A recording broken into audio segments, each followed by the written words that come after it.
Bienvenue sur Fragile, le podcast qui raconte l'île de Porquerolles aujourd'hui à travers le regard et le portrait d'hommes et de femmes qui l'habitent, l'aiment et la font vivre.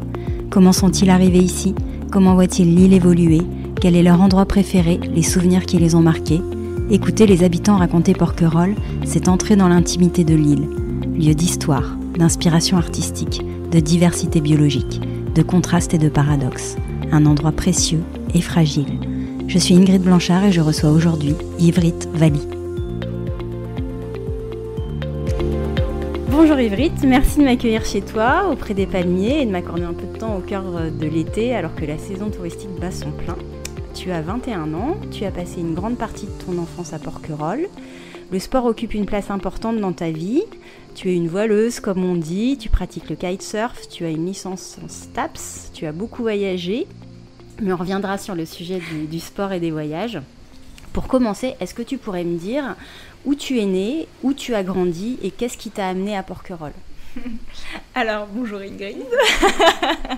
Donc, je suis née en Suisse, à Nyon. J'ai vécu là-bas jusqu'à l'âge de mes 6 ans.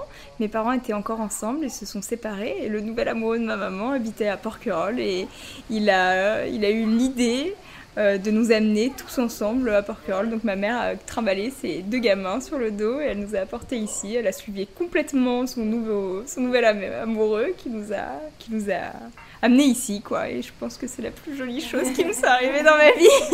C'est bien celle-là. Voilà. Tu te souviens de ton arrivée à Porquerolles ? Parce que tu étais petite, mais est-ce qu'il y a des choses dont tu te souviens d'avoir quitté la Suisse et ton arrivée ici ? Comment l'adaptation ? Est-ce que tu as quand même des souvenirs ou pas ? Alors, j'ai des vagues souvenirs. À mon avis, bon, c'est peut-être triste, mais j'étais dans le refus de venir habiter ici et de venir me faire des amis ici. À l'école, c'était pas facile. Parce que moi, toute ma vie était en Suisse et puis donc j'ai forcément mal vécu le divorce de mes parents. Mais j'ai eu 1 an, 2 ans d'adaptation. Puis ensuite, je me suis fait vite des copines. Et puis, j'ai trouvé vite les côtés positifs d'habiter sur une île, de changer complètement d'environnement. Pour moi, la mer, j'y allais en vacances alors que là, j'y habitais. Rapidement, je me suis vite intégrée. Je me suis fait des copines. Et puis après c'était parti, quoi. C'était comment de grandir à Porquerolles ? On est dans les années 2000-2010 à peu près. Comment t'as vécu tes années de petite école ici ? Eh ben, c'était merveilleux. Enfin, c'était les plus jolis. Alors moi, si un jour je devais avoir des enfants, je me dis que j'aimerais les élever ici, c'est évident, parce que c'est une autre planète. C'est comme si t'arrives à l'école, t'as la récréation qui dure 1 heure, c'est génial, tout le monde est copain avec tout le monde, il n'y a pas d'histoire de chichi. De toute façon, ici, il faut tous qu'on fasse un peu attention les uns aux autres. Tu peux pas te disputer à l'école avec toute la planète parce que sinon t'as plus d'amis. Enfin, c'est aussi une autre adaptation. Je pense que c'est une éducation complètement différente. Et non, mais toutes les années que j'ai vécues ici à l'école, c'était génial parce que dès qu'on sortait de l'école, on allait à la plage, on allait faire du bateau. Je me rappellerai toute ma vie quand mon beau-père, que j'aimais pas forcément à la base, qui m'a porté en bateau, il m'a porté voir des étoiles de mer. C'était la première fois de ma vie que je voyais des étoiles de mer à la sortie de l'école. Enfin, c'est ça qui était passionnant. Puis après, j'ai eu à l'école, le sport, c'était la voile. C'est ici que tu as découvert la voile. Ouais, c'est ça. Le sport, on va dire, de l'école. Forcément, on faisait un peu de basket, un peu de foot, enfin, je veux dire, des petites activités sportives toute la semaine. Mais à chaque fin d'année, on avait une semaine de voile avec l'école. Et ça, c'était des fous rires Enfin, c'était vraiment des super moments parce qu'on partait tous en bateau, on avait la matinée que de voile, on était au soleil. Enfin, je veux dire, c'était dingue. Et puis, t'es encore plus rattaché aux éléments. Et moi, ça a été la révélation. Et quand je suis passée en 6e, du coup, sur le continent, là, on me proposait, à l'UNSS, ma mère, elle voulait absolument que je fasse du sport parce que elle a toujours aimé ça, elle a toujours fait de la voile aussi. Et on nous proposait toujours du foot, du basket, de la gym, de la danse, des trucs classiques, quoi. Et moi, je voulais faire de la voile et ma maman, elle m'a inscrite directement sur une classe voile qui s'appelait... Et puis, j'ai continué la voile et je me suis mise à fond là-dedans. Et forcément, Porquerolles, c'est l'élément parfait pour pouvoir associer la vie et la voile et enfin tout, quoi. Voilà. Est-ce que tu as pris confiance quand ? Parce que j'imagine que quand on est petite comme ça, on se rend pas compte en fait de la chance que c'est de grandir dans un environnement comme ici où j'imagine tu sortais de l'école, en effet t'allais faire de la voile, tu jouais sur une certaine liberté, je crois que c'est quelque chose qui revient souvent. T'en as pris conscience quand en fait de ça? Alors, il me semble que j'en ai pris conscience à mes 16 ans. Quand j'ai commencé à voyager autour du monde, que ce soit seule ou accompagnée, je suis partie vivre 3 mois en Italie dans une famille à l'étranger à mes 16 ans pour apprendre l'italien. Et là, je me suis quand même rendu compte que j'avais une chouette vie à Porquerolles, forcément, parce que je vivais dans un autre élément qui était la ville, une famille, enfin, je veux dire, c'était autre chose, quoi. On va dire toutes les règles de la ville qu'ici on n'a pas forcément, c'était toute une autre adaptation et je pense que il me semble, de mes souvenirs, que je m'en suis rendu compte à mes 16 ans. Mais je sais pas si on s'en rend tous compte un jour. Ça, c'est ma grande question, c'est est-ce que tout le monde se rend compte de la chance qu'on a d'être ici? C'est ma grande question. Parce que je me dis, mais... Alors, est-ce quand on a connu que ça, en fait. Quand on a connu que ça, est-ce qu'on arrive à prendre assez de recul pour se dire, waouh, on a de la chance quand même? En fait, comme tu le dis, toi, t'en as pris conscience en voyant le reste du monde. Voilà, et il y en a peut-être qui partent pas d'ici ou qui partent peu ou pas très loin, ou reviennent très vite. Ouais.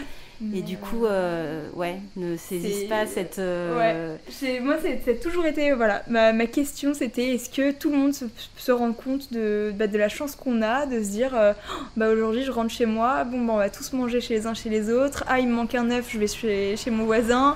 Venez, là, il y a un super coucher de soleil, tac, on prend le vélo, on y va.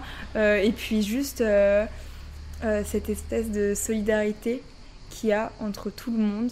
Parce que demain, t'oublies quelque chose sur le continent, quelqu'un d'autre te le ramène. Je veux dire, moi je me rappellerai toujours quand mon frère, on était toutes les deux sur le continent avec ma maman. Mon frère, il était ici, passait la journée à l'école, il est sorti de l'école, il est tombé en vélo, il s'est ouvert toute la bouche, toute la joue.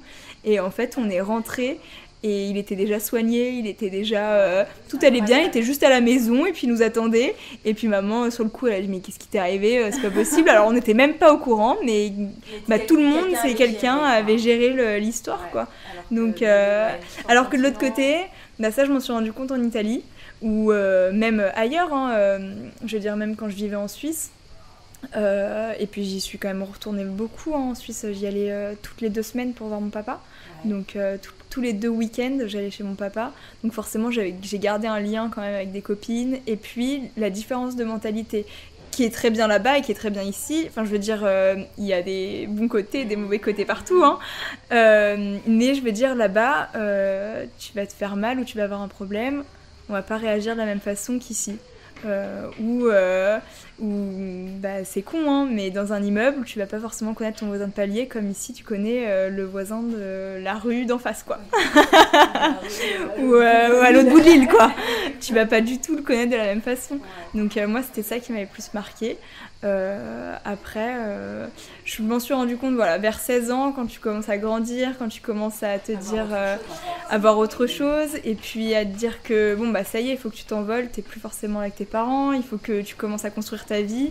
Je pense que tu te poses quand même beaucoup de questions, et moi j'ai eu le recul pour me dire c'est clair que c'est à Porquerolles qu'on a une chance inouïe, et c'est une vie complètement différente et qui est pas faite pour tout le monde, ça c'est sûr, mais c'est comme ça, à mon avis, que je m'en suis rendu compte. En voyageant, en voyant ce qui se passait à côté, et en ayant 2 éducations, avec ma mère Porquerolles, un peu hippie bohème, qui vit avec tout le monde et qui est contente de tout, qui aime faire plaisir aux autres, et avec un père complètement différent, qui est suisse, très carré, qui est je dirais pas l'homme d'affaires, mais presque, et qui, on avait les 2 côtés, quoi. Donc, en fait, je me suis rendu compte en faisant le parallèle des deux éducations que mes parents me donnaient, en fait.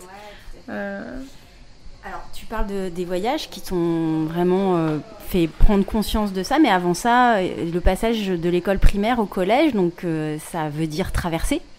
Est-ce que c'était tous les jours ou une fois par semaine? T'étais demi-pensionnaire ou interne? Alors, j'ai commencé par le collège où je faisais les allers-retours tous les jours. Ouais. Donc, matin, bateau de 7h, retour 18h le soir. Ouais. Et ensuite, au lycée, j'avais envie de vivre avec mes copines. Donc, alors pourtant, je m'entendais super bien avec ma mère, enfin tout se passait super bien à la maison, mais j'avais qu'une envie, c'était de vivre avec toutes mes copines, et de vivre à l'internat, j'ai toujours voulu être autonome, donc voilà, j'ai expérimenté l'internat où j'y étais toute la semaine, sauf le mercredi, je rentrais après la voile, parce que c'était plus simple avec toutes mes affaires, la combi mouillée, voilà, l'internat ça allait pas du tout, c'était pas du tout adapté pour le nombre de matos que j'avais. Donc du coup je rentrais ici, mais voilà, sinon j'ai fait les allers-retours au collège tous les jours.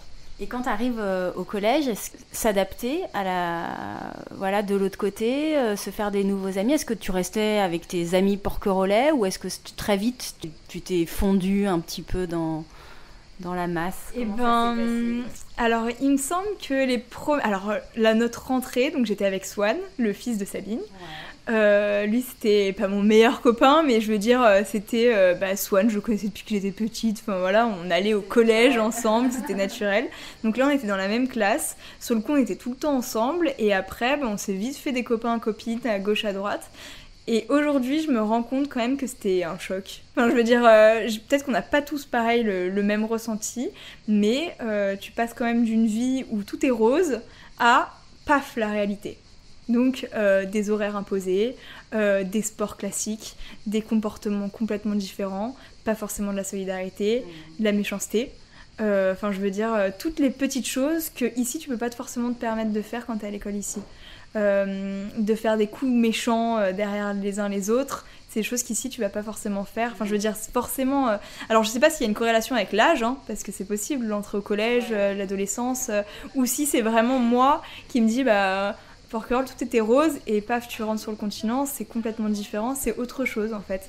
Vous étiez vus différemment ou pas, venant de Porquerolles? Oui. Ouais. Des extraterrestres.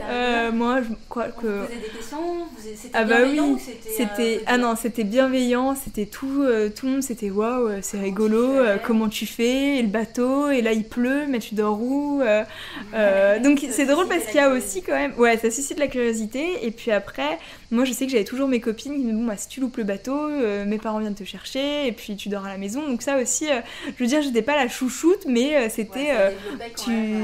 T'es une extraterrestre, si t'as vraiment un problème, nous on est là, si jamais. Voilà, t'inquiète, tu dormiras pas à tour fondu.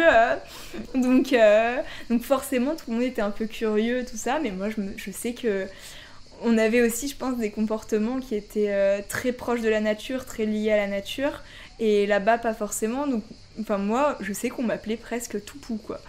C'était la petite fille yeux bleus blonde et puis qui marche toujours pieds nus, donc dans leur tête c'était mais toi t'es Toupou quoi, un indien dans la ville c'était Swan et puis moi c'était Toupou. Ça je m'en rappellerai toujours, c'est que tout le monde me disait mais c'est quand même extraordinaire. Après, ça dépend, parce que je veux dire, moi j'en parlais comme une chance, enfin je veux dire, je m'en rappelle, Porquerolles c'était toute ma vie, enfin voilà, donc forcément je pense que ça dégageait aussi quelque chose.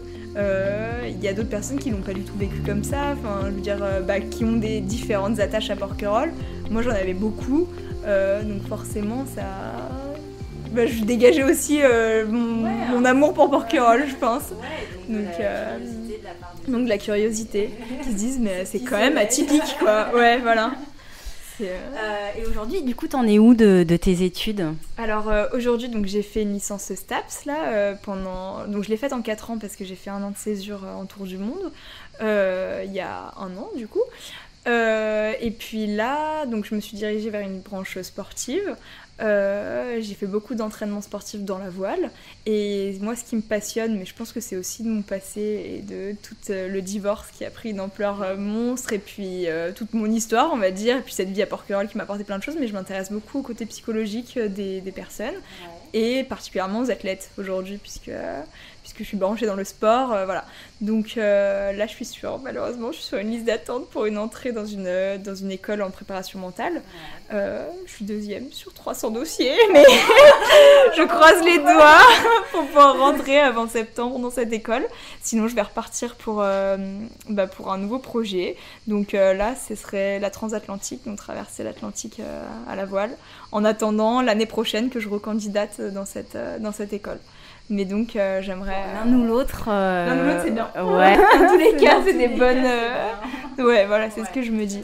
Mais sinon, voilà, j'ai fait beaucoup de voile. L'année prochaine, donc il y a aussi le kitefoil qui va rentrer aux Jeux Olympiques. Le plan, comme j'ai la nationalité... la dernière fois qu'on en avait parlé, tu t'attendais. J'attendais, donc là, on attend encore les réponses officielles pour le kitefoil olympique.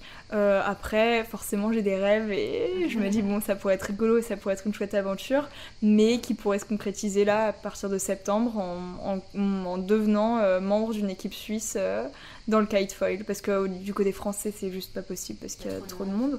Mais en Suisse, pour le coup, il n'y a personne. Donc, représenter éventuellement la Suisse au jeu. T'as la double nationalité. Parce que j'ai la double nationalité. Vu que je suis née en Suisse, j'ai la double nationalité. Après, c'est un rêve, c'est peut-être très idyllique et très idéaliste, je sais pas, mais ça pourrait être... La préparation mentale, la transatlantique et la perspective des JO, en quelque sorte, ça va, il y a pire. Après, je sais que j'ai toujours été ouverte à tous les projets, à fond. Enfin, si je veux rentrer dans un projet, j'y vais jusqu'au bout et je suis au taquet. Ça, moi, c'est quand même mon rythme de vie, c'est que je suis hyper positive et que j'avance. Donc voilà, après ça se fait ou ça se fait pas, mais il y a cette opportunité-là qui pourrait être intéressante à saisir et pourquoi pas la prendre à partir de septembre, donc à voir. Mais pour 2024, les Jeux à Paris. Donc à Paris en plus, mais à voir, rien n'est définitif et puis voilà, après je sais que j'ai plein d'envies et qui vont pas forcément ensemble parce que une préparation olympique de 4 ans c'est beaucoup de concessions.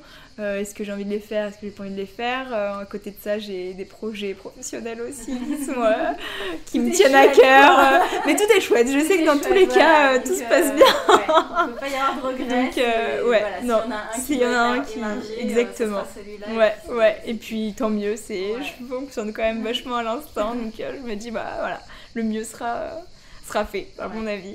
Voilà. Est-ce que tu peux me parler un petit peu de la voile, de ton rapport à la voile et voilà, c'est une passion qui est née à Porquerolles. Il y a des courses à Porquerolles pour lesquelles tu concours. Voilà, pour toi, qu'est-ce que ça représente la voile et en quoi ça a d'autant plus de sens dans ton parcours géographique et ton implantation ici? Alors comme je le disais tout à l'heure, la voile, j'ai commencé ici, déjà parce que c'était extraordinaire. Enfin, on va dire, c'était pas un sport commun. Et moi, alors c'est pas de la prétention, rien du tout, mais j'ai toujours aimé être originale. Enfin, je veux dire, j'ai jamais eu un cursus, on va dire, classique. La voile, ça m'a toujours intéressée parce que, alors les premiers cours, forcément, c'était de la rigolade. Enfin, c'était vraiment du plaisir pur, c'était la mer, la nature, voilà. Et puis après, quand j'ai commencé ça en 6e, c'était... j'en ai fait toujours pour le plaisir jusqu'en 4e, donc 3 ans que du plaisir. Et là, la voile, c'était de la liberté, et puis toujours ce rapport à la mer qui est... L'esprit d'équipe aussi ou pas? L'esprit d'équipe, pas forcément, parce que j'ai fait aussi du bateau solitaire. Donc c'est que depuis là quelques années que je fais du bateau en groupe parce que j'ai eu un problème médical. Donc du coup j'ai dû arrêter la voile solitaire. Mais sinon c'est un sentiment de liberté, de plénitude, de plaisir. C'est la nature, la fusion avec les éléments, c'est ça, c'est que les éléments sont plus forts que toi, et ça tu t'en rends bien compte. Les sensations aussi, t'as déjà eu des peurs en voile? Forcément, enfin, j'ai eu plein de peurs quand tu traverses rien que de la Corse à ici en voilier et que d'un coup tu prends 40 nœuds dans la tronche avec des vagues qui font 6 fois la taille du bateau. Non, peut-être pas. Petit esprit marseillais, mais je veux dire quand tu te fais peur et qu'il commence à faire nuit, tu vois plus les côtes, là tu te dis merde, je suis seule là. Enfin c'est hyper, c'est bizarre quand même. mais tu déconnectes, quoi. Ouais. Et ça c'est quelque chose qui est extraordinaire, de déconnecter, de se dire bah là je pense qu'à moi et à mon bateau, et puis bah tu vas avancer, ça va aller, tout va bien se passer, et puis voilà. Après j'ai fait un petit peu de compétition quand je suis arrivée en 3e, c'était trop cool aussi, mais là c'est pareil, c'est un autre sport, hein, c'est plus du tout le même plaisir, forcément quand tu vas dans la compétition c'est autre chose. Tu préfères quoi, la compétition ou... Là je sais pas. Tu sais pas. Non, j'ai jamais réussi à savoir. Parce que les deux m'apportent plein de jolies choses, on va dire. Enfin, les deux t'apportent des sensations différentes. Et puis... des enjeux différents. Et voilà, après, moi, ce que j'aime profondément en moi, c'est de profiter. Donc c'est vrai, je veux dire, je vais faire tout ce que j'ai envie de faire, je vais le faire, et puis je vais juste être contente. Donc je veux dire, même si je pars 2 heures pour un petit tour à la voile autour de Porquerolles, je suis très contente. Mais si je vais sur l'eau pour une compétition qui va me durer 18 heures de bateau, et puis t'es au pré tout le long, et puis t'en prends plein la gueule, et puis que c'est pas forcément agréable sur le coup, mais après je suis contente. Je suis bien quand même. Enfin, c'est de la plénitude, voilà. C'est le bateau, puis même le mouvement des vagues, c'est quand même assez apaisant. Enfin, je sais pas, ça correspond parfaitement avec mon esprit, en fait, je pense. C'est comme ça que j'ai en relation avec la nature, qui est autre chose que courir derrière un ballon. J'en sais rien, c'est complètement différent, quoi. Donc voilà. Puis après, forcément, j'ai voulu transmettre cette passion. Donc depuis mes 14 ans, je faisais de l'aide dans les bases nautiques, un peu pour rigoler. Et puis c'est Alex qui m'avait dit, Brit, je crois que t'es faite pour ça. Passe tes diplômes et puis vas-y, tu vas bosser ici si tu veux. Et en fait, je me suis pris au jeu complet. Je me suis dit, en fait, ce que je vais faire dans ma vie, c'est avoir une école de voile. Donc ça, à mes 14 ans, je me suis dit, c'est sûr que c'est ce que je veux faire, c'est avoir une école de voile et donner des cours, parce que en fait, c'est ça qui me plaît. C'est ce que j'aime, et transmettre, connaître des gens, créer des liens, leur apprendre quelque chose. Il y a plein de petites choses qui font que j'adore ça, en fait. Et puis, donc, j'ai passé mes diplômes, je les ai eus. Et à mes 16 ans, j'ai travaillé directement pour Alex à Iléo, et ça s'est super bien passé. Et puis bon, voilà, après c'est fini comme ça, c'est fini, mais ça reste des belles années, et qui m'ont encore plus renforcé l'idée que oui, moi, ce que je veux faire, c'est transmettre la voile et emmener des gens en bateau, et puis traverser le monde certainement en bateau un jour. Il faut juste que j'arrive à convaincre les différentes peurs qui m'entourent quand même, mais voilà. Mais quand ça arrivera, ça arrivera, et je sais que je suis faite pour ça. Enfin, c'est cool, hein, au final, de se dire vu la feuille de route, là t'en as pour quelques années. Ouais, j'en ai pour quelques années, là je sais que je serai jamais larguée, quoi, comme on dit. Mais je sais que voilà, je suis contente qu'à 21 ans je me dise en fait j'ai trouvé ma passion, j'ai trouvé ce que je voulais faire, certainement des choses que je mettrai qui prendront forme au fur et à mesure des années, mais j'ai trouvé ma voie, quoi.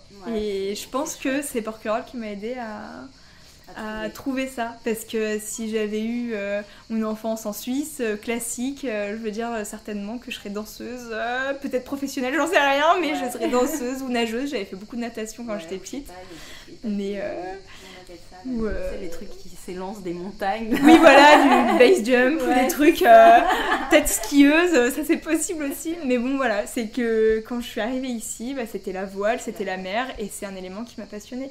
Mais parce que aussi, quand j'étais petite, je faisais beaucoup de natation, j'ai presque appris à nager avant de savoir marcher. Donc je sais que l'eau, c'est aussi mon élément, quoi. Donc au final, là, j'ai trouvé un compromis entre l'eau, le soleil et puis le sport. Voilà. Parce que finalement la natation ça reste aussi que dans un bassin, je veux dire, tu fais des longueurs, tu vois ta ligne en dessous de toi et puis t'avances, mais c'est pas la voile tous les jours c'est différent. À part si tu fais de la nage en eau libre, mais bon, oui, l'horizon est en quelle main. Et puis là tu mets du temps avant d'arriver. Exactement. Et les voiles, les courses qui ont lieu à Porquerolles, pour toi c'est un petit plaisir personnel? Ouais, c'est vraiment la jolie course de l'année, on va dire. C'est déjà c'est ici, c'est agréable, il y a une jolie ambiance, il y a des beaux bateaux, des chouettes équipages. Ça fait pas longtemps que je fais ça, ça fait C'est la Porquerolles il y a la Porquerolles Cup, alors ça on l'a faite. La Porquerolles Cup c'est une petite course qui est rigolote, c'est en mai, qui est ludique, où tu pars de la plage et puis tu fais le tour de l'île et puis c'est le premier arrivé, mais tu pars de la plage, donc ça, il y a un côté Koh-Lanta et plus côté de voile, enfin je veux dire, voilà. Mais c'est très rigolo, donc ça je l'ai faite forcément quand j'étais petite avec nos copains, les copines, avec les premiers petites barques qu'on avait, enfin voilà, ça c'était des classiques. Puis après il y a Porquerolles Race qui était avant la semaine de Porquerolles, qui vient de changer de nom parce que bon, pour des problèmes entre clubs, interclubs, voilà, je suis pas trop rentrée dans le détail, mais je sais qu'il y a eu un problème, donc maintenant c'est la Porquerolles Race qui est organisée par le Yacht Club de Porquerolles et c'est une super jolie régate et qui finalement te fait naviguer dans la baie de Porquerolles hier, qui est magnifique. Et là ça se court sur 4 jours. Mercredi soir il y a les inscriptions, c'est jeudi, vendredi, samedi, dimanche de courses, et puis là c'est des courses qui sont aussi ludiques parce que on fait donc des parcours fermés, donc des parcours où voilà tu dois faire des tours de bouée et puis d'un parcours quoi. Et puis t'as aussi des parcours côtiers, donc là tu peux partir pour 3 heures, 4 heures de navigation et en fait ils te font partir, font le tour de Porquerolles, taper Port-Cros, aller jusqu'à Brégançon et puis tu reviens ici quoi. Voilà, en général, il y a toujours un petit parcours un peu rigolo, d'aventure, qui est hyper intéressant tactiquement, hein, parce que forcément, il y a des effets de côte et des effets qui sont hyper intéressants à utiliser. Mais à côté de ça, tu passes derrière Porquerolles pendant 2 heures et puis tu regardes l'île et puis c'est magnifique. Et puis une fois sur deux, tu vois un dauphin et puis voilà, quoi, t'es content, tu rentres à la maison, t'es content.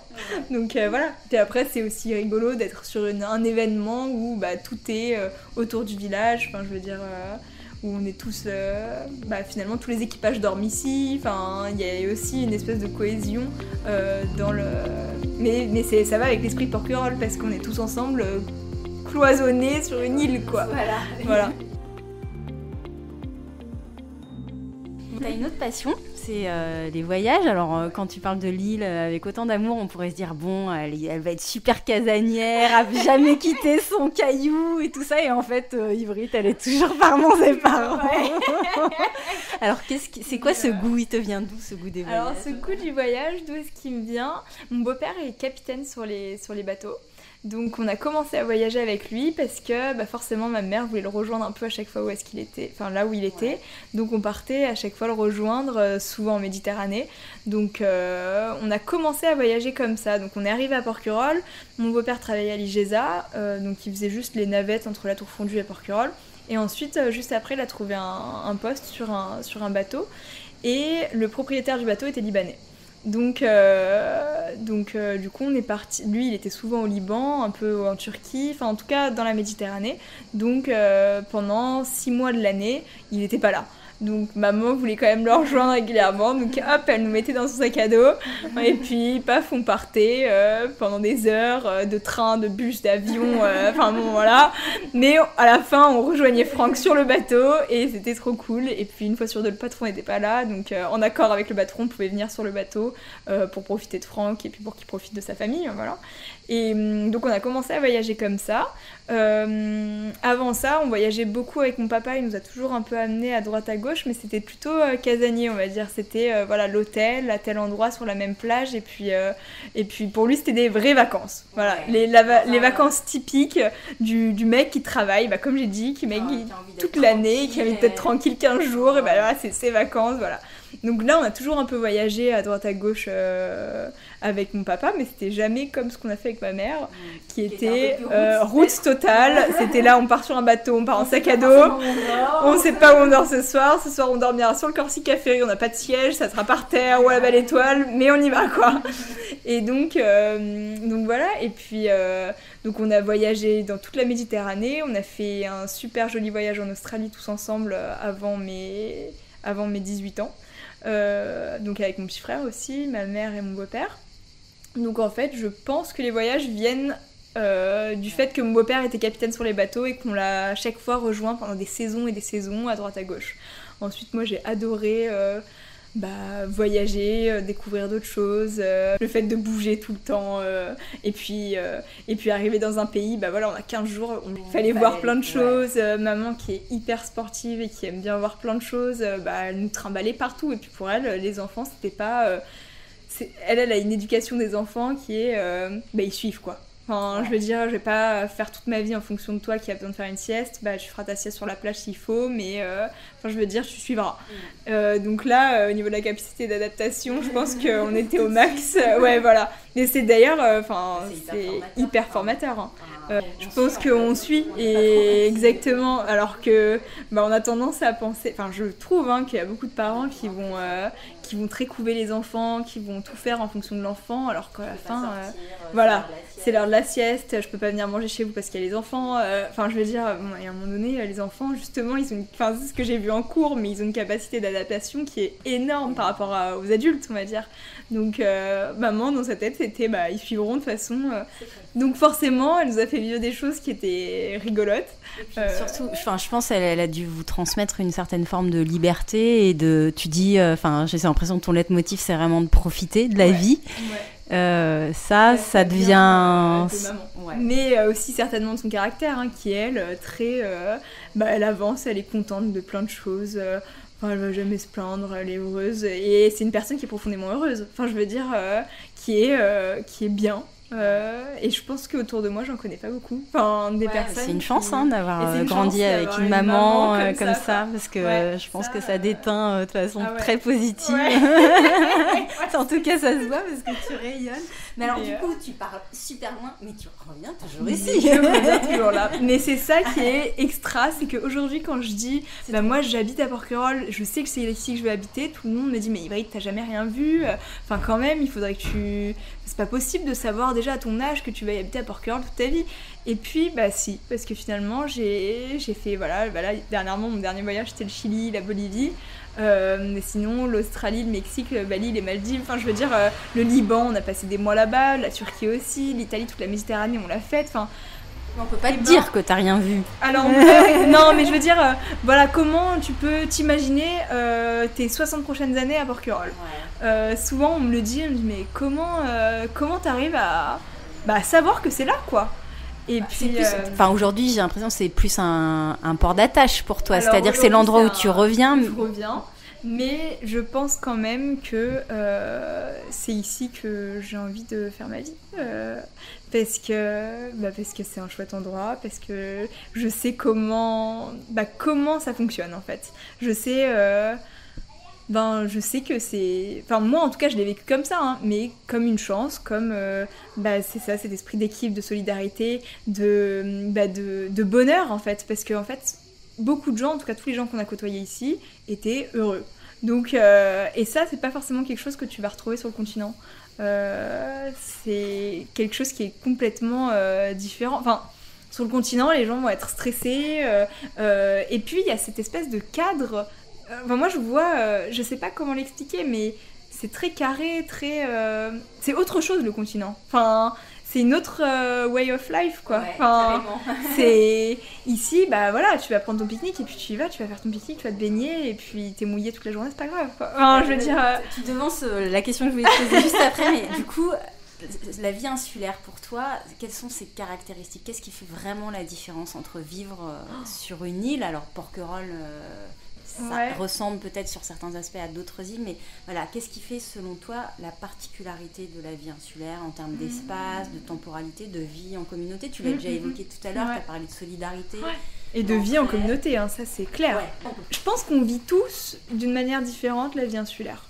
Je pense qu'on a... Je sais pas si... Je pense forcément qu'on a des caractéristiques qui se correspondent, mais on le vit tous différemment et ça dépend comment tu l'as vécu. Moi, je sais que j'étais dans un groupe de copains qui a toujours... tac, on va faire un coucher de soleil, paf, on prend le vélo, on va se baigner. On a toujours eu cette liberté de prendre les bateaux un peu comme on voulait, donc forcément, tac, on prend les bateaux, mais ça insinue aussi de réfléchir sur les risques, sur la météo, sur plein de petites choses que sur le continent, tu vas pas... Voilà, qui te fait grandir. Mais sur le continent, tu vas pas avoir cette même liberté parce que tout simplement parce qu'il y a d'autres choses, parce qu'il y a des méchants, parce que tout ça, on peut pas le résumer autrement, je veux dire, sur le continent il y a autre chose, il y a des méchants et donc les parents bah, te laisse aussi libre de tes mouvements. Voilà, sur que sur l'île. Après, bah voilà, j'ai eu un cercle d'amis qui a fait que tel week-end, on va tous dormir à la Belle Étoile en bateau, on va tous... voilà, cette espèce de dynamique qui existe peut-être sur le continent, hein, que je connais peut-être pas, mais que j'ai jamais retrouvé sur le continent. On prend les vélos, et puis d'être si connecté à cette nature en fait. Ouais. À se dire il fait beau, tiens, il y a un peu de vent, voilà, on change le programme, on va faire de la voile, tiens, il pleut, bon c'est pas grave, on va faire des bains de boue. Quand j'étais petite, c'était ça quoi. Ouais, c'était on prend les vélos, on va sauter dans les flaques, et puis c'est pas grave, on revient tremper, et puis maman elle lavera tout, mais voilà, c'était trop souvent. Non, c'était pas trop souvent, mais ça arrivait. Enfin, moi je me rappelle, c'était ça quoi, c'était toujours, t'avais une activité, et puis tu peux dire « Salut maman, je reviens dans 1 heure, je vais avec un tel, on va faire du bateau, ou on va faire une balade en vélo, ou on va à telle plage. » Voilà, mais pas de téléphone, pas de... Ouais, ça développe sûrement une certaine... Bon, tu disais capacité d'adaptation et tout ça, mais souplesse d'esprit. Ouais. T'es pas sur des journées un peu type. Voilà, non, c'est pas. Et puis il y a aussi cette espèce de dynamique d'île où je veux dire, les courses c'est le mercredi. Voilà, c'est. Il y a une forme de rituel. Mais il y a une forme de rituel, mais aussi il y a une. C'est complètement pas laxiste, hein, je peux pas dire ça, mais c'est autre chose que le continent. Voilà, et puis après forcément quand t'es gamin tu vas faire des conneries, en tout cas moi c'est la vision que j'ai de Porquerolles, c'est que tout est très bon enfant, tout est très jovial, sympa, je trouve qu'il n'y a pas de, je sais pas comment on dit, mais malsainteté, il y a pas de choses de malveillant, ouais. Il y a pas... en tout cas, c'est des choses que moi j'ai pas vues. Après, ça dépend des profils, et ça dépend de la famille d'où tu viens, ça dépend de plein de facteurs. Hein. Mais moi, en tout cas, c'est ça que j'ai. C'est toujours ce que j'ai retenu, c'était qu'ici, c'était un peu la petite vie rose, quoi. Ouais. Où tout est beau, tout est joli, on est tous contents. Voilà. Est-ce que t'as eu un moment où est-ce que tu vois quand même quelques inconvénients à la vie insulaire ? Il y a des fois où tu dis, là ça manque quand même, ou alors ça me pèse un peu quand même. Non, mais parce que ma nature, je sais que je suis pas ni rancunière, ni oh merde j'ai pas fait ça, je vais être dégoûtée. C'est voilà, moi je me dis je suis pas frustrée. Je sais que je trouve toujours quelque chose de sympa à faire dans tous les cas, donc je me dis non c'est pas grave. Après forcément. Moi, je sais que je pense que maman était très protectrice quand je suis partie au collège, où mes copines, elles avaient le droit d'aller au ciné, au McDo, des trucs un peu classiques du continent, où moi, ma mère, elle me disait non, tu vas pas aller au McDo toute seule avec tes copines, c'est juste improbable. Ouais. Alors que mes copines, elles avaient le droit. Et... Alors, t'avais le droit de vagabonder sur les... Donc voilà, comme je voulais, mais par contre sur le continent, non, je suis pas sur le continent aujourd'hui, donc non, tu vas rester à la permanence au collège. Non, c'est super intéressant, parce que du coup, t'as eu quand même un cadre, on pourrait se dire, libre ici, libre ailleurs. Non. Et puis, alors ça, il y a eu toujours la différence entre on est à Porquerolles, tu fais ce que tu veux, sur le continent, c'est différent. Ouais. Mais parce que, encore une fois, ici, on va faire attention à toi. Sur le continent, pas spécialement. Ça dépend, hein. Oui. Alors, c'est vraiment, ça dépend sur quelle personne tu tombes et sur, voilà. Mais ici, tu connais tout le monde, même si c'est pas ton ami. Voilà. Au niveau de la caricature, on va dire, sur le continent, c'est quand même différent. Mais forcément, maman, elle m'a toujours mis un cadre. Donc ça, c'était un peu... Je sais que quand j'étais petite, je me disais, ok, mes copines, elles ont le droit de faire ça, moi non. Donc forcément, c'est un peu dommage. Mais bon, en même temps... Ouais, avec le recul, tu te dis, ça m'a peut-être évité de... Ça m'a évité de faire des soirées, conneries, exactement. Voilà, qui m'auraient pas... Exactement. Ouais. Je pense que c'est ça. Après, non, ici... c'est sûr que voilà, quand j'ai fait mes premières conneries ici, en 10 minutes, maman était au courant et puis j'étais punie dans l'heure qui suivait, quoi. Ça, c'était évident. Et encore, il n'y a pas longtemps, donc moi pendant longtemps j'étais avec Théo, donc pendant 6 ans j'étais avec lui. Et puis il y a pas longtemps j'ai eu une autre histoire avec quelqu'un d'autre. J'ai passé la soirée au Gorge du Loup avec ce mec là. Le lendemain matin on me charriait, bah alors tu perds pas de temps. Voilà. Ah oui, donc c'est hyper, alors que j'ai vu personne hein. Mais voilà, il suffit d'un œil pour que ça y va quoi. Donc c'est un côté rigolo. Après ça peut gêner d'autres personnes hein. Moi je le prends sous la forme moi je m'en fous, c'est rigolo. Faut le savoir quoi. Voilà, c'est pas très grave. Mais faut être au courant que en effet il se passe un truc. En tout cas dans le cercle de copains qu'on a, je peux être sûre qu'il y en a un qui t'a vu et que c'est bon quoi. James, qui est le fils de Stéphanie, qui est la personne que j'ai embrassée la première fois de ma vie, c'est pareil quoi, ça s'est su, alors que moi je pensais que j'étais transparente, au plus haut point, et en fait non, pas du tout, ça se sait. Mais c'est un côté pas plaisant, mais drôle. Oui, drôle. Disons qu'il vaut mieux l'accueillir de façon drôle. Ah oui, parce que sinon forcément je peux pas vivre ici. Hein. C'est parce que oui, tout le monde sait, bah tiens, qu'est-ce que tu faisais à 6h du matin avec ton vélo pieds nus Mais qui m'a vu Qui m'a vu Moi j'ai vu personne. Ah bah je t'ai vu passer. Voilà. Non, donc c'est très très drôle, mais ça peut avoir un côté gênant. Ça. Ouais. Mais moi, en tout cas, ça m'a jamais trop perturbée. Je trouve ça vraiment rigolo. Voilà. Est-ce que tu pourrais... Alors, ça va être compliqué parce que t'as plusieurs vies, plusieurs moments de l'année. Mais par exemple, en ce moment, une journée sur l'île, ça ressemble à quoi pour toi ? Tu travailles en ce moment ? En ce moment, voilà, je travaille. Donc, ma maman, elle a une société de travaux sous-marins qui est Porquerolles Marine Service avec Raphaël.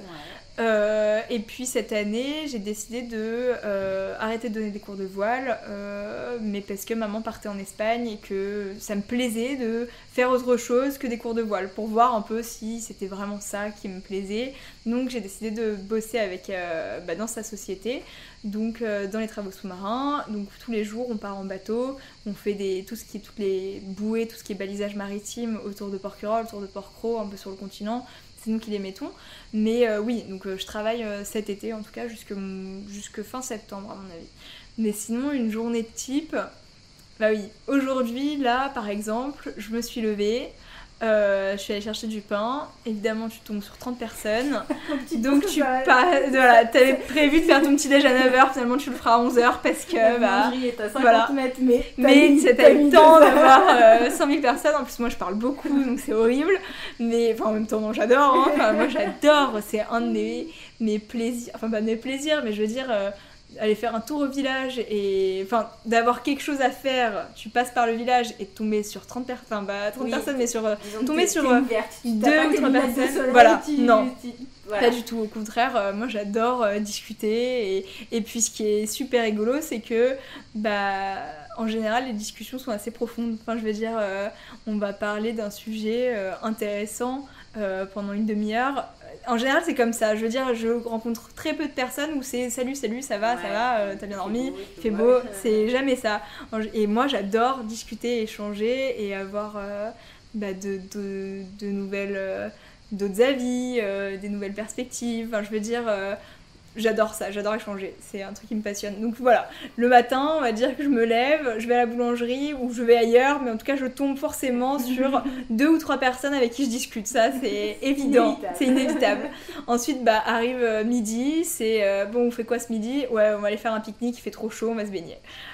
Ok, forcément on va pas à Notre-Dame ni à la Courtade, ni à la plage d'Argence, toutes les plages on n'y va jamais, c'est plus petite crique, donc style Grande Cale, Lilotte, voilà, tout ça c'est ok on fait tous, moi j'achète le jambon, toi t'achètes les tomates, on se retrouve tous chez Arthur, et puis chez Arthur on fait tous les sandwichs et paf on prend les vélos, on y va. Donc c'est assez ok, paf, on est parti, ça va être trop cool, oublie pas les affaires de chasse si jamais il y a des poissons, et puis comme ça ce soir on a mangé quoi.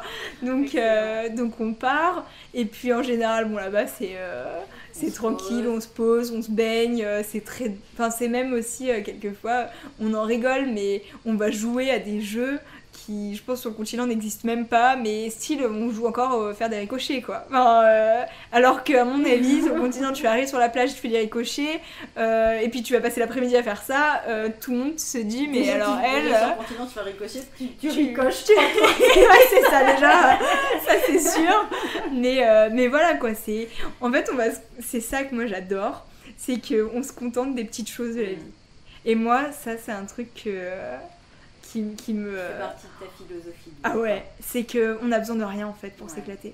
Et ça, c'est un truc génial. Enfin, moi, je trouve que la moindre petite chose, ça va être cool. Mais après, c'est ma personnalité. Enfin, je veux dire, je suis contente souvent de plein de choses. Mais plus c'est simple. Mais plus c'est simple, plus je kiffe, quoi. C'est vraiment... là, tu te dis, ouais, quand même, c'est génial. Regardez, on est en train de partir à l'autre bout de l'île. On est tous en vélo, on a à manger, on a de l'eau, et puis... À mort et eau fraîche. Ouais, c'est ça. C'est un peu ça. C'est vraiment... Putain, c'est vraiment chouette quand même. Ouais. Donc voilà, donc on part à la plage, tout ça. Et puis, bon, en ce moment, on fait des interventions portuaires. Donc en fait, la société de maman, elle est la seule habilitée voilà, à faire des plongées dans le port de Porquerolles. Donc dès qu'il y a, on va dire, 15 nœuds, en général, il y a toujours une personne qui va, en faisant sa marche arrière, se prend les pendilles. Donc les pendilles, c'est les amarres pour amarrer le bateau correctement dans le port. Et en général, les pendilles, elles sont un peu à la surface, donc ton moteur se prend dedans, ça prend l'hélice, puis paf, ça s'arrête. Et donc nous, on plonge, on regarde ce qui se passe, et on enlève forcément le bout qu'il y a autour de l'hélice, tout ça. Donc en général, voilà, voilà, on part à la plage, tout ça, et puis à 4 heures, il y a une petite inter, donc on part faire l'intervention, donc là, paf, on part en bateau, à faire de plongée, tout ça. Mais comme il fait beau, on se dit bon ok, on prend le wake et puis on va aller faire un petit tour de wake au passage, hein, vu qu'on part en bateau, autant en profiter. Voilà, en gros sur la caricature de la journée, c'est toujours saisir l'opportunité. En fait c'est ça, c'est on va faire ça, bon ok, bon alors tu sais quoi, je prends ça, et puis au moins on pourra faire ça.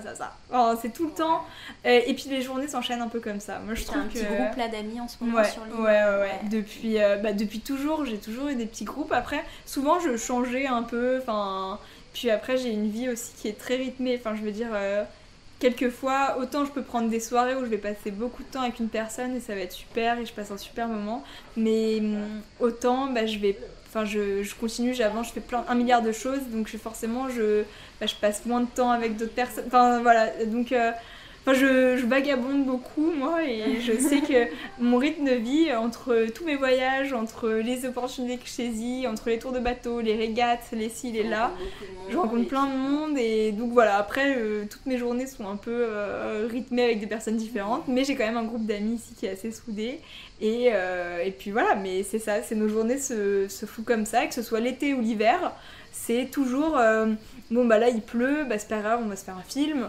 on reste tranquille, et puis ça va être cool, et puis là tac, il y a un rayon de soleil, et puis il y a des vagues, venez on va surfer, venez on va chasser, venez on va faire ci, venez on va faire ça, enfin à chaque fois il y a une activité qui se profile naturellement en fait, et ça c'est quelque chose que sur le continent, du moins moi j'ai pas retrouvé cette dynamique là. Après je pense que c'est une façon de voir la vie, et c'est ton état d'esprit aussi. Bon, après si t'as la chance d'être avec des personnes aussi qui sont comme toi, à saisir l'instant, ça c'est chouette, mais je pense que t'as des gens, ils peuvent être dans l'endroit le plus beau du monde, en osmose, enfin bien sûr, dans un environnement naturel, magnifique, et broyer du noir. Et broyer du noir, mais bien sûr. Et comme ici, il y a certainement des personnes qui vivent pas du tout la vie de l'île comme nous on la vit. Je veux dire, cette espèce de dynamique bateau, chasse. Voilà, il y a des enfants qui ici n'ont jamais fait de voile. Oui, et qui sont rivés sur leur écran. Bien sûr. Alors donc moi je pense que j'ai aussi la chance d'avoir ma mère qui était dans le cercle d'amis, Sabine, les joyeux, tout ça. Et puis forcément, mais c'est ça, qui porte très très bien son nom. Mais on a été élevés dans ce cercle-là et dans cette dynamique de, on a les bateaux, on a la chasse, on a les copains, on a le bonheur, on a les sourires, voilà tout ça. Mais je pense que ça aussi c'est très particulier. Enfin, je pense que on l'a pas tous vécu comme ça. Je pense que le rôle là je connais pas grand monde, mais des personnes comme Sabine, ta maman telle que tu me l'as décrit, je pense que c'est pour elles certainement un art de vivre qu'elles ont voulu transmettre à leurs enfants. Je pense, ça c'est évident. Sabine et ma mère, je pense qu'elles ont voulu nous transmettre quelque chose. Une plénitude, du bonheur, de la légèreté, pas de complications, vraiment Juste le goût des choses simples. Magnifique. Voilà, tout était très simple et je pense que c'était leur objectif. Elles ont bien réussi, quoi. On va t'entendre, elles ont vite réussi.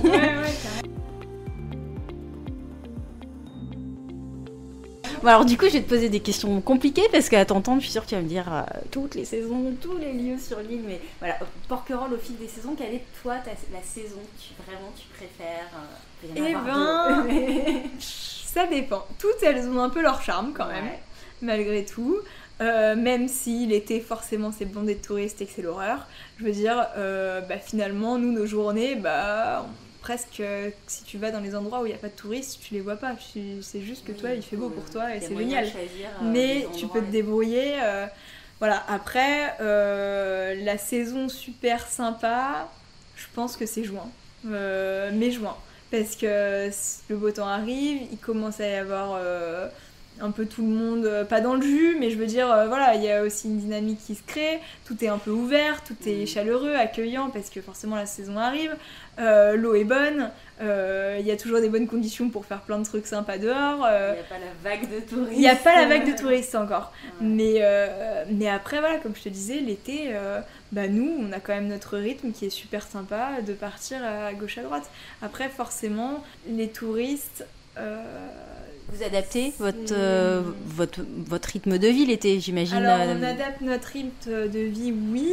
Après, forcément, quand tu passes dans le village et qu'il y a 150 000 personnes et que ils se rendent pas compte que toi, t'as un rendez-vous ou quelque chose comme ça et que tu te fais insulter parce que à la boulangerie, on t'a favorisé parce qu'on t'a donné un sandwich avant.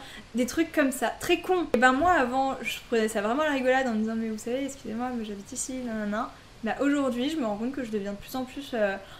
je veux dire, je fais mon truc, j'habite ici, je fais ce que je veux. Je veux dire, et c'est vrai que je deviens presque méchante, mais c'est pas forcément voulu. Mais parce que j'ai eu tellement de formes d'agressivité des touristes qui, pourquoi, qu'est-ce qu'elle veut elle, pourquoi elle passe comme ça dans le village, et puis faut faire attention en vélo. Hein. Après la saison parfaite, si on revient sur la question de la saison, l'hiver aussi, c'est top parce que moi j'adore. C'est on va tous manger ici, on va tous manger là, vous avez le feu de bois, on va faire un feu de camp. Tout ce petit truc un peu, il fait pas trop froid, et il faut prendre les combis parce qu'on va se baigner. Il y a un petit côté, ce côté-là, j'adore moi. Et puis personne, mais il reste quand même toujours ce sentiment où on est heureux. Je pense que, en tout cas notre groupe, c'est des gens heureux. Et moi j'en fais partie. Mais voilà. Ouais, ça se sent aussi. Ton endroit préféré sur l'île? Mon endroit préféré, alors ça dépend. Pour les couchers de soleil, les chevreaux. Les chevreaux, incroyables. C'est le secret spot. Je veux dire, voilà, c'est l'endroit parfait. L'hiver, c'est paf, le soleil il est devant toi. L'été il est un peu plus décalé au nord, mais je veux dire, il est là, il est beau. Tu vois toute l'île, c'est magnifique. Donc là, j'adore. Après, pour me baigner, je crois que c'est Grande Cale. Grande Cale, où c'est trop sympa, il y a la petite grotte, il y a toujours plein de poissons partout, il n'y a jamais personne au mouillage parce que ça vient pas l'idée de venir derrière l'île au mouillage. Grande Cale, à mon avis, c'est le spot aussi. C'est vraiment un coucher de soleil direct chevreau, c'est c'est presque sur le chemin, donc c'est parfait quoi. Non, ça c'est les deux endroits. Après, faut pas se le cacher, mais tous les endroits sont top. Il y a toujours les heures de la journée. Ouais, voilà. Moi j'ai toujours l'impression que ça change quoi. L'île, c'est comme partout. Hein. Je veux dire, suivant l'heure qu'il est, suivant le temps qu'il fait, suivant la fréquentation, suivant l'équité, tout change. Je pense que ça participe aussi au fait que les gens qui aiment vraiment cette île, on passe le sentiment de lassitude. Non, exactement. Et ça c'est parce que tout le monde me dit mais punaise par exemple pour aller à l'école tu faisais par exemple tu prends le bateau tous les matins, moi j'adore. Comme si toi tu prenais le métro demain matin quoi, c'est pareil. C'est vachement mieux. Et c'est quand même juste vachement mieux quoi. Et quelquefois je me surprends dans le bateau à être pendant toute la traversée je suis sur mon téléphone, mais parce que je fais des trucs classiques sur ton téléphone. Comme si t'étais dans le métro. Puis quelquefois je me dis non mais tu vas te réveiller là ou quoi, t'es sur la mer, tu vas regarder le lever de soleil ce matin parce que c'est magnifique quoi. Donc mais je pense que oui voilà, toutes les personnes qui aiment Porquerolles profondément ne se lasse pas de Porquerolles.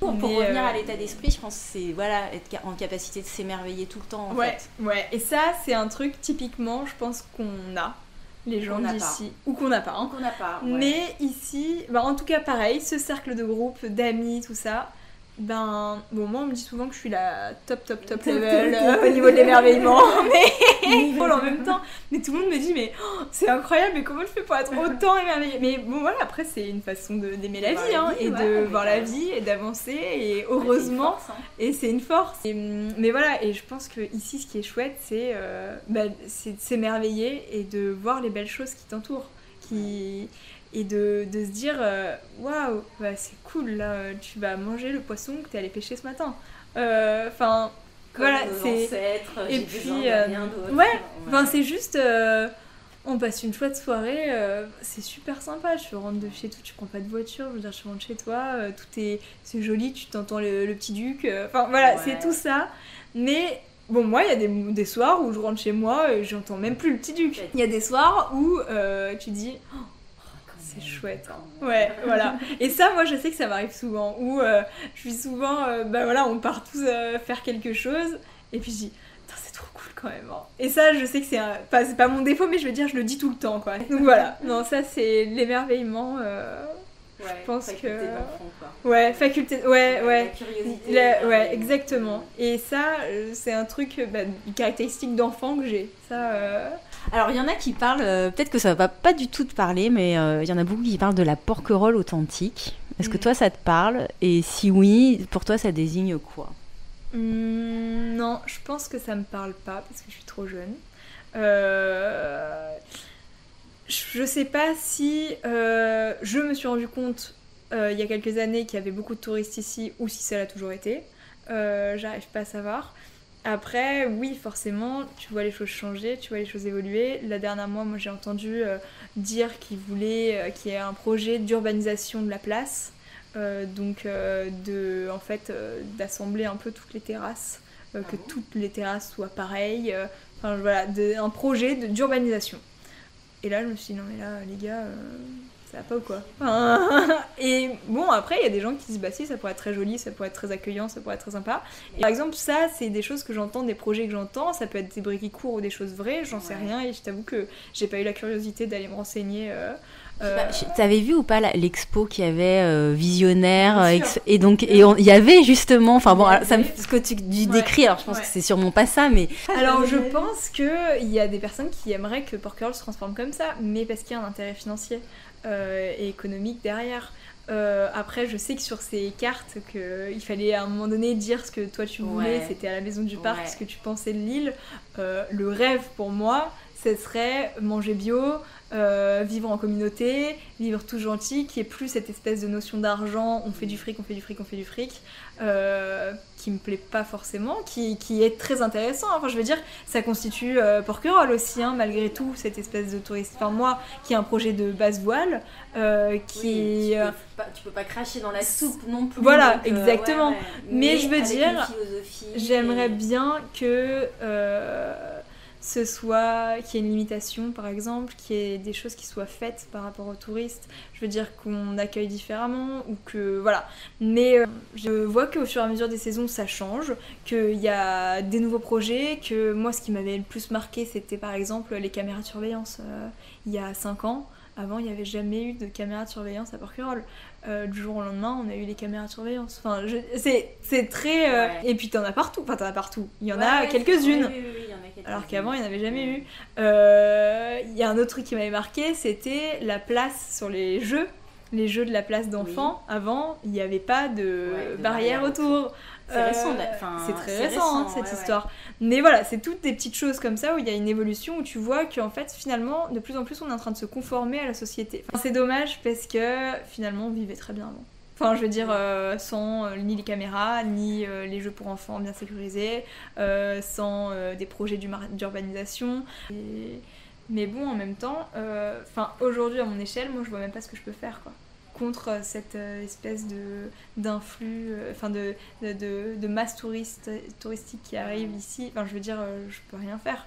C'est comme ça Et finalement, c'est pas moi qui décidera si demain on met toutes les terrasses de la même couleur, quoi. Enfin, je veux dire, je peux donner mon avis, mais finalement, j'ai pas une place ni un poids important, je pense. La voix des Porquerolais, tu sens, enfin voilà, quand tu parles de votre petite communauté, enfin tu penses je pense qu'on parle un peu tous ensemble et qu'on arrive à élaborer des solutions, mais je sais pas si vous pouvez peser assez fort face aux... Je sais pas, non, ouais, je pense qu'il y a des enjeux qui sont tellement importants que finalement...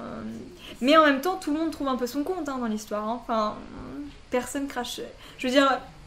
Les personnes crachent sur les touristes, mais c'est parce qu'il y a une masse importante de personnes d'un coup au même endroit, et qu'il y en a beaucoup, et que les gens sont stressés, mais en même temps, quand t'es une famille de 5 personnes, que tu viens de taper 2 heures d'embouteillage à la tour fondue, que tu t'es tapé encore 1 heure de queue pour pouvoir te payer ton ticket, je pense que c'est l'horreur. Mais justement, pour le plaisir de tout le monde, je pense qu'on ferait mieux trouver des solutions où toute cette masse touristique, tu viens en hiver, mais en attendant, en hiver, tu profiteras beaucoup plus qu'en été. Il y a eu des partenariats avec la TLV, un petit resto, pour tant d'euros, tu pouvais venir. Donc ça a bien marché. Mais l'été, c'est... Tu peux te dire, demain je vais à Porquerolles, sachant qu'il y a déjà 15 000 personnes qui y sont avant moi. Mais tu sais, c'est rigolo parce que j'interrogeais Carole au BIP et qui me disait, mais il y en a qui me demandent si l'île ferme l'hiver. Ah mais oui. Et donc là, tu te dis... quelquefois tu passes dans le village et puis tu entends dans les conversations non mais ici c'est pas possible qu'il y ait des gens qui habitent. Est-ce que tu aurais un souvenir ou une anecdote marquante de ta vie à Porquerolles ? Non. Enfin, si, j'en ai plein, mais là je le trouve pas. Tiens, il y a pas longtemps, Chevreau. Ouais, voilà, il y a pas longtemps, au Chevreau, on se dit venez, on va au Chevreau, on va regarder le coucher de soleil. Et puis là, forcément, on boit un coup. Enfin voilà, on est petit apéro tranquille, mais bon enfant. Et puis on se dit, vous imaginez les gars, si on voit le rayon vert, le fameux rayon vert. Et là, dans la conversation, mais comme ça. Et puis moi je fais toujours, ok, vous voyez le soleil, 3, 2, 1, à demain. Enfin je fais toujours c'est quand il tombe, c'est rideau quoi. Et c'est mon petit, pas mon rituel, enfin je veux dire, je le fais de temps en temps, je fais allez, 3, 2, 1, et là il est plus là. Et là, paf, le rayon vert. Non. Et là on était là, non mais vous l'avez vu? Mais oui, c'était ça. Et là on s'est fait un énorme câlin, mais c'était trop rigolo. Et là on a vu le rayon vert, donc c'était super rigolo parce que en fait sur le coup on s'est dit, vous imaginez si on le voit? Et paf, on l'a vu. Et donc c'était super rigolo. Mais voilà, sinon j'en ai plein des anecdotes avec les gamins quand je les emmène voir Porquerolles en voilier ou à la voile, enfin je veux dire quand je fais mes cours de voile, tout ça, oui j'en ai plein. Une fois, il me semble que c'était même avec Nine, où une fois on part, je suis sûre que c'était avec elle, on part à la voile et puis là je dis aux gamins, regardez, il y a un trésor, et en fait il y avait un casier de pêcheurs un peu plus loin, enfin au large, et puis je leur dis, putain il y a un trésor, c'est sûr. Il y avait une grande frite de toutes les couleurs dessus, je dis, il faut qu'on aille le chercher, donc je les amène jusqu'au casier, mais bon, en pensant que voilà, ça allait être un casier. Et en fait, on soulève la frite, et puis je dis, allez, on y va, on va retrouver un super trésor. Enfin bon, je lui ai fait toute une histoire complètement délirante pour les enfants, et puis ils étaient à fond, ils étaient sur les coques, tu vois, à l'avant du bateau, ils tombaient dans l'eau, et puis pour les récupérer, et puis attention les requins, et puis voilà, on avait tout un monde, et puis on voit ce trésor, et on se dit, on va le remonter. Et là, on remonte, et là, ça a tiré, on se dit, mais c'est pas possible, c'est quoi? Et là, on voit une raie qui sort et qui était accrochée, en fait, qui était entortillée dans le casier quoi, de pêcheurs, et il y avait un hameçon, elle était... Et puis là, je dis aux enfants, il faut qu'on la sauve, mais c'est une raie. Et puis les enfants, ils ont hurlé en voyant la raie, en se disant, mais comment c'est possible? Moi, je savais même pas qu'il y avait des raies ici. Et donc du coup j'enlève l'hameçon et puis la raie, paf, elle est partie. Wow. Mais c'était magique parce qu'en fait on avait construit tout un espèce de monde, un mythe, et là on voit une raie et c'était encore mieux qu'un trésor parce que les gamins voilà, c'est ça, et ils avaient jamais vu ça, puis on avait libéré la raie et puis puis voilà quoi. Donc c'était super rigolo. Voilà, mais après des anecdotes, il y en a un milliard, et puis qu'on est petit, forcément il nous arrive plein de trucs rigolos, que ce soit en bateau, que ce soit tu vois, des pannes, enfin tu vois, des espèces de souvenirs très très drôles quoi. J'ai une question sur l'hiver. Alors l'hiver c'est vraiment un autre monde. On entend souvent qu'il faut avoir passé 1 ou 2 hivers complets sur l'île pour prétendre connaître la vie sur Porquerolles. Un habitant de Porquerolles disait il faut avoir un trésor en soi pour passer l'hiver ici. Est-ce que tu es d'accord avec ça? Est-ce que tu trouves que les hivers peuvent être longs et rudes? Alors j'imagine un peu ta réponse, mais et si oui, et c'est pareil, je peux imaginer un peu ta réponse, quoique, voilà, quel serait toi ton trésor? Mon trésor, alors... J'ai souvent entendu parler de ça, souvent, mais c'est dur, c'est compliqué. Mais en fait, dans la vie, je pense qu'il suffit juste de trouver le côté positif des choses et tu te dis, bah voilà, mange-le quoi. Enfin, c'est ça. Et en fait, moi, c'est exactement ça, c'est que, bah... Non, c'est cool. La vie, enfin, je veux dire, bah voilà, je passe l'hiver là. Bon, moi, j'ai aussi le fait que je voyage aussi. Hein. Donc, je veux dire, c'est pas non plus des hivers. J'ai toujours 3 semaines au soleil. À un moment donné, c'est vrai que... Tu ressens quand même des fois le besoin de couper ou pas? Est-ce qu'il y a des fois où l'île, c'est trop? Ouais. Alors là, dernièrement, j'avais passé peut-être 2 semaines sans aller sur le continent. Alors c'est pas grand chose hein, mais là j'avais envie de rien que prendre ma voiture, voilà, juste de prendre ma voiture et te retrouver bien dans le supermarché tout pourri et c'est pas que t'as envie mais c'est ça et te dire bon non c'est ça, mais j'avais envie de, donc je suis allée sur le continent et puis je me suis fait une journée de meuf, boutique, voilà, mais après j'en ressens pas non plus vraiment c'est pas viscéral quoi, hein, voilà, ça peut être rigolo. Mais l'hiver, dans tous les cas, moi je suis quand même vachement rattachée sur le continent parce que je traverse tous les jours, parce que l'année dernière j'allais en cours. Donc finalement, voilà, c'était comme si je rentrais chez moi ici. Donc non, l'hiver, après forcément, quelquefois il faut quand même trouver le côté joyeux que quand t'arrives à 18h et qu'il pleut des cordes et que tu dois rentrer chez toi, que t'as 15 sacs de courses et que t'es trempée. Là, faut te dire, bon allez, ça va aller, je suis courageuse, c'est pas très grave, j'arrive, je suis trempée, c'est pas grave. Mais bon, voilà, là t'as plus rien à perdre. Et quelquefois tu te dis, fais chier, voilà. Le matin, tu te lèves, c'est ça. Quand il y a carton devant, qu'il fait froid, et que évidemment tu dois prendre le bateau de 7h et qu'il pleut des cordes et que tu montes sur ton vélo et en fait t'es trempée jusque pour la fin de ta journée sur le continent, là je suis dégoûtée quoi. Mais bon, après c'est pareil, il suffit de trouver voilà, mais il faut que tu retrouves ton petit côté positif et puis tu te dis au final c'était drôle. Comment t'as vu l'île évoluer? Voilà, ça fait beaucoup t'es 15 ans du coup et je suis arrivée bonne question, 2005 dans ces eaux-là, 2005. Est-ce que il y a des choses vraiment où tu te dis, il y a 15 ans, c'était pas comme ça, et si voilà, tu observes qu'il y a eu des gros changements, comment tu les vis? C'est comme on disait tout à l'heure, à mon avis, c'est que ça devient très populaire, très, très Porquerolles, donc en fait, il y a une espèce de conformité qui se fait et qui rejoint un peu le continent, et donc Porquerolles perd un peu. Tu penses quoi, au tourisme de masse notamment, carrément. Et puis, je pense que j'ai pas assez de recul par rapport à ça. 15 ans, il faudrait peut-être un peu plus, à partir genre de là, il y a 3-4 ans dans 10 ans. T'étais enfant. Parce que j'étais enfant et que forcément, il y a plein de problématiques d'adultes que j'ai pas connues. Je crois pas en ce que... Je pense pas que l'île deviendra 6 mois, ça vit plus, je pense pas. Et en tout cas, j'espère pas.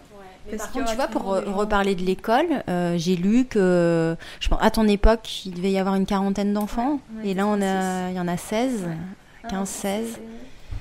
Ça dit quelque chose, quoi. La disparition de la poste, l'école qui... Ça, c'est des vraies menaces, quand même. C'est des vraies menaces. Mais... je pense que j'arrive pas à prendre assez de recul pour ça. Le problème, c'est les logements, qui est problématique, mais en même temps, il n'y a personne qui fait quoi que ce soit. Mais je pense qu'un jour, ça bougera, quoi. Il faudrait peut-être faire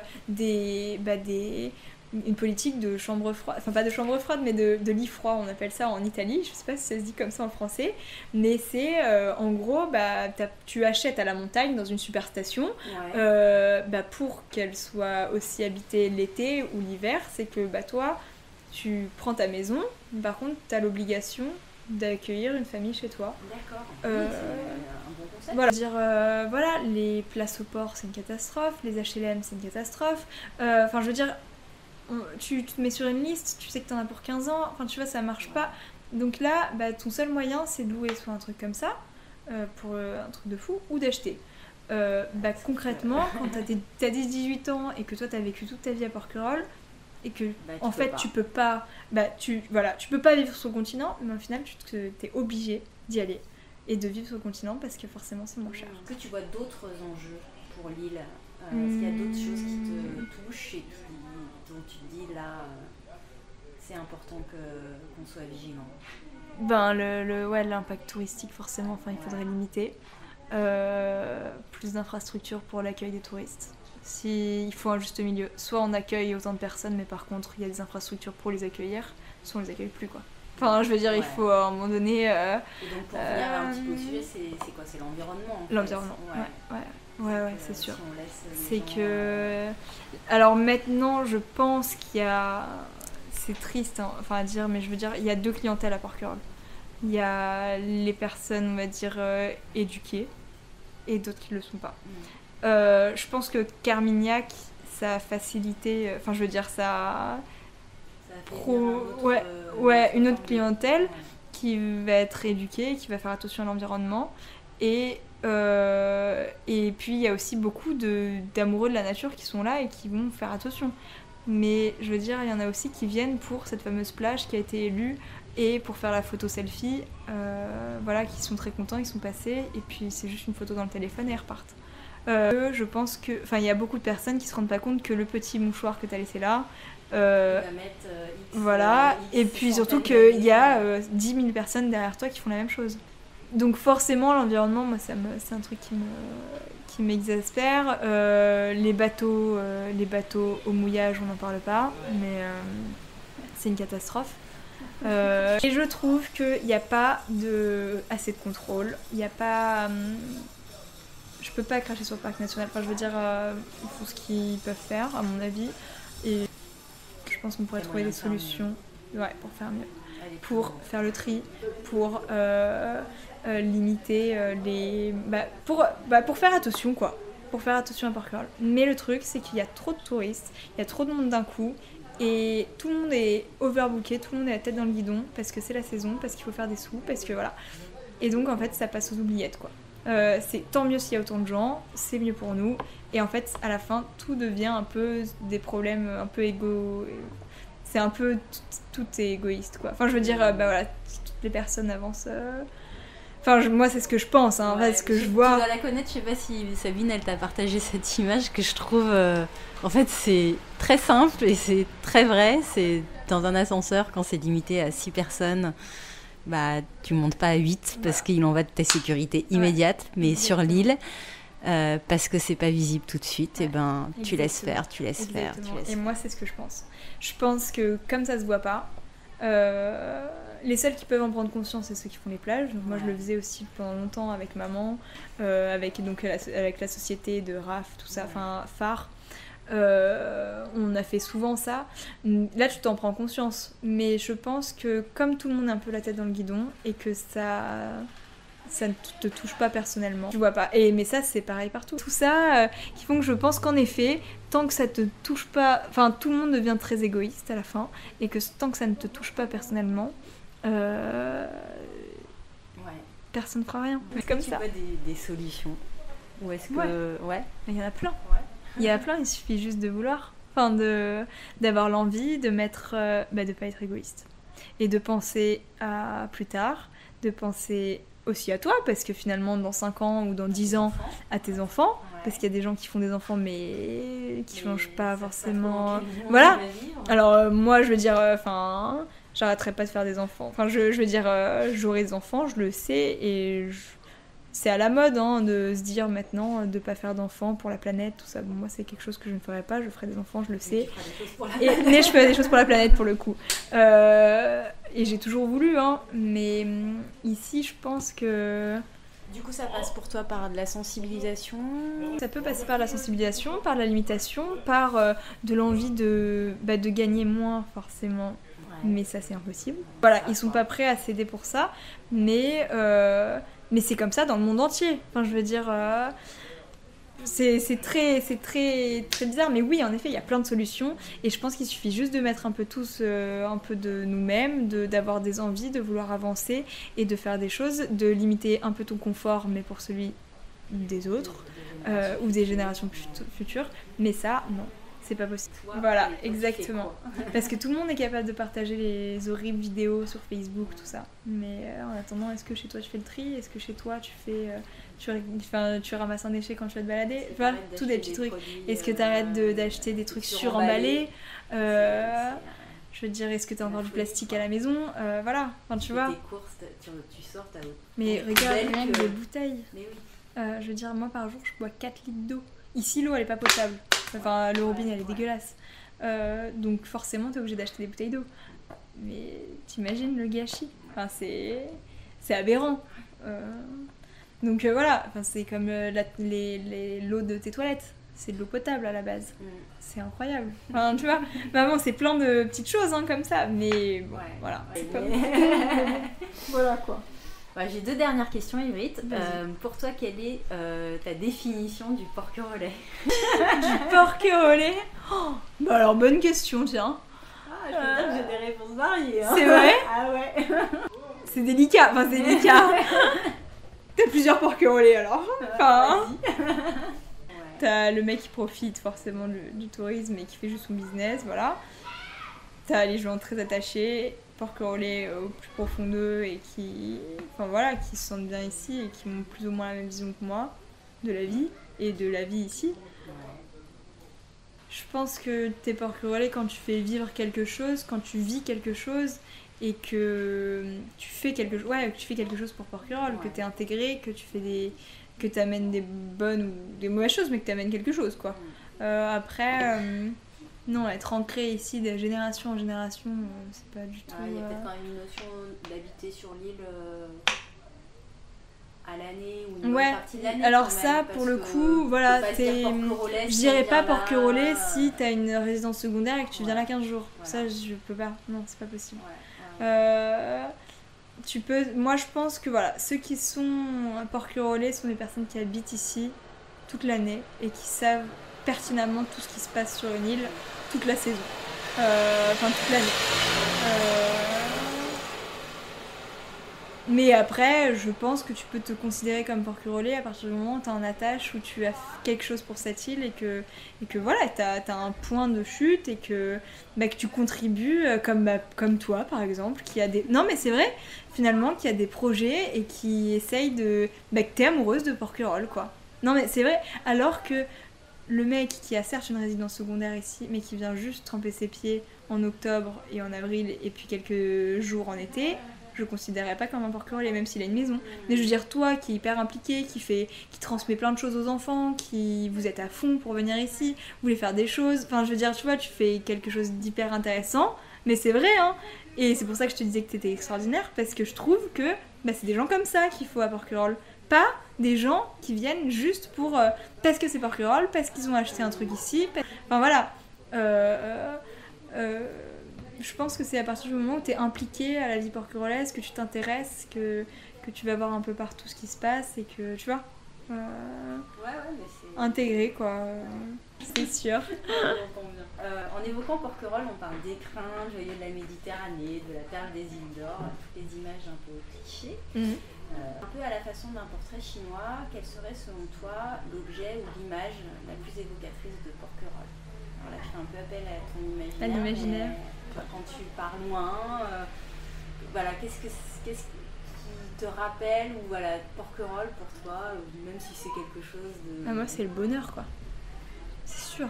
Enfin, c'est l'image, je trouverais pas un animal, mais je veux dire, quoique, le dauphin.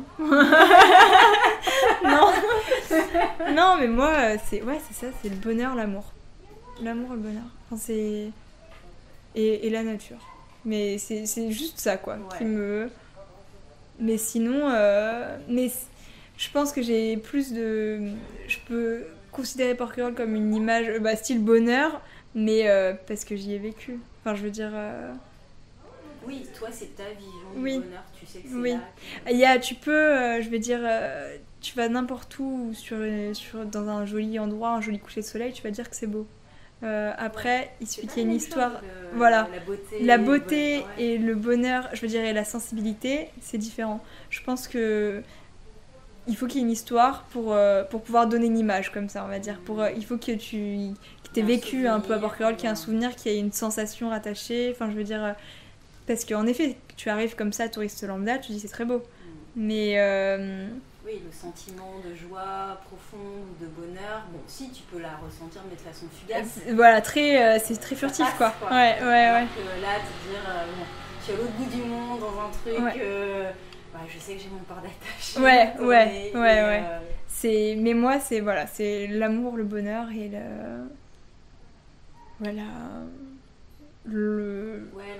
la communauté, tu te disais, tout à l'heure, tu parlais d'encre. C'est ça, l'encre. C'est ce qui t'ancre, quoi. Même si c'est la petite encre au milieu de la mer. Tu vois ? C'est un peu ça. Enfin, mais pour moi. Pas posée dans la Posidonie. Non, pas dans la Posidonie, tu vois. Elle est. Non, pas dans la Posidonie. Mais elle est bien ancrée correctement. Mais il y a aussi. Moi, il y a aussi les gens qui font partie de l'île pour qui je suis très attachée. Ouais. Je veux dire. Je pense qu'ici, toute seule, ça serait pas du tout la même chose. Moi, j'aime Porquerolles avec les gens, quoi. Enfin, avec Sabine, les joyeux, tu vois les gens qui se disent bonjour le matin, Irène, la boulangère, enfin, tu vois, tout ça.